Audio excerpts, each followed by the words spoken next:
Let me turn to option pricing models, though, and we can then get to the application to patents and so on. First of all, I want to point out that when you think about option pricing, Black-Scholes and Merton are obviously the first, and deservedly so. They got credit for it. But the vast majority of applications of option pricing actually happen using the binomial pricing formula, because computationally it's a lot easier. So what I'm going to show you, and what you went over in your introductory finance classes or the online 401 video, you're welcome to take a look at that, is a very, very simple version that actually has some great practical applications. It was developed by John Cox, Steve Ross, and Mark Rubenstein in 1979. So let me give you the very simple version, and we'll very quickly be able to make it more realistic. I want to think about a one-period world where I have an option that expires tomorrow in period 1, but I'm sitting here at period 0.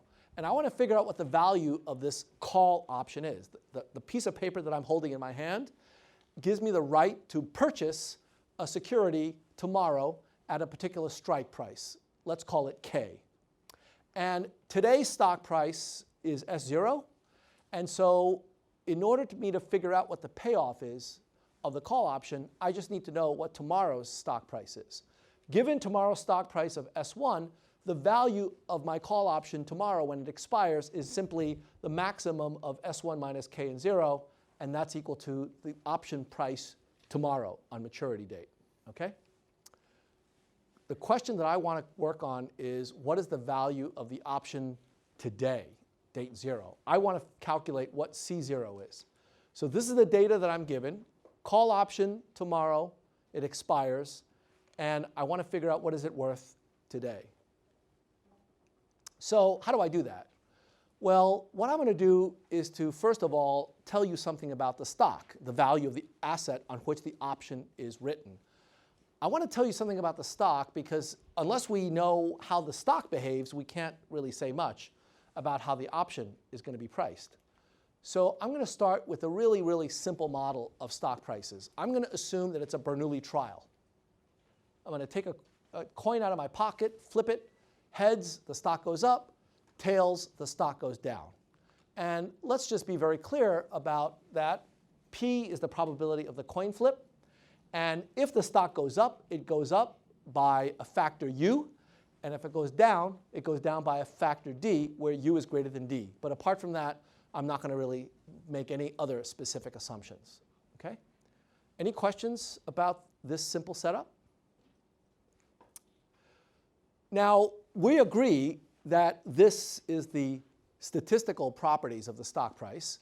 So once I write this down, it turns out that the value of the option tomorrow is automatically determined, right? It's given by whatever the stock price turns out to be. If it goes up, then it's going to be U S0 minus K, maximum of that 0. That's going to be the value of the option tomorrow in the good state of the world.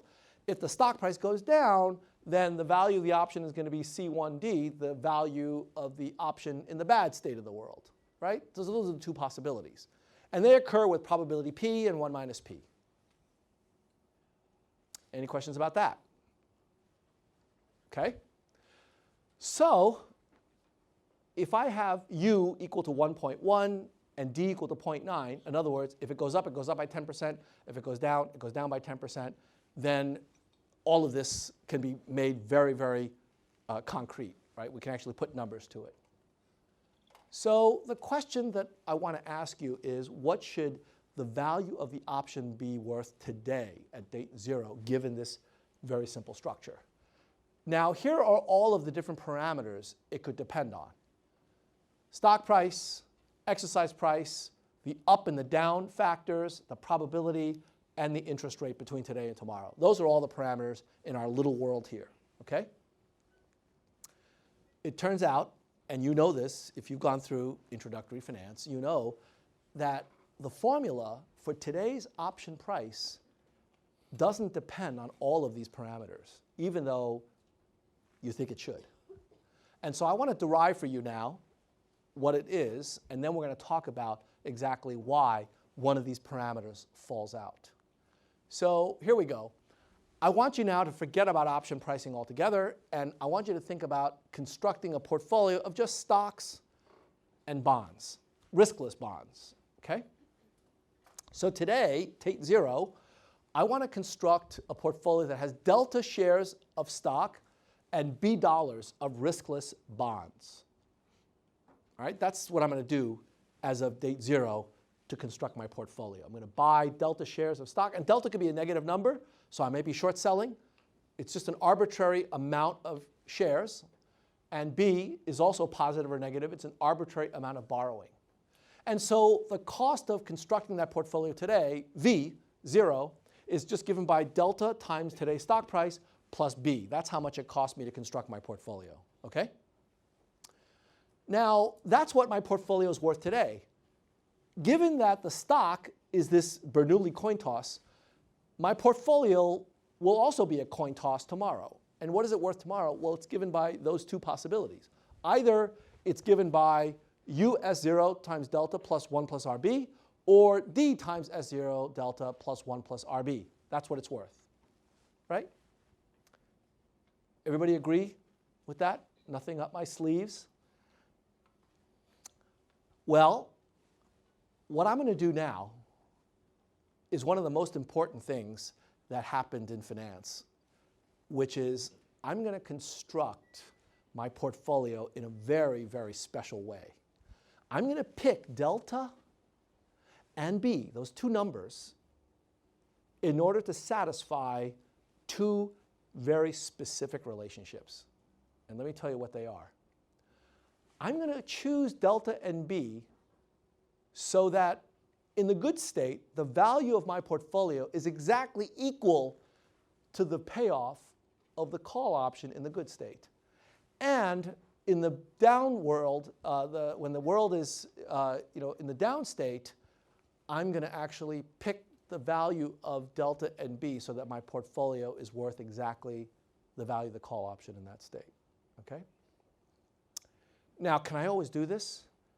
Well, these are two equations, and they're two unknowns, delta and B. And as long as they're not perfectly correlated, as long as they're not multiples of each other, it turns out that high school algebra teaches us that we can always, always, always find a unique solution, delta star and B star, that satisfies those two equations. And this is the solution right here. You can check that for yourself. It's not complicated. A little messy with the notation, but it's not complicated. What I've done is to actually create a portfolio of stocks and bonds today, date 0, that actually equals the payoff of this call option tomorrow, no matter whether markets go up or down. It perfectly replicates the call option.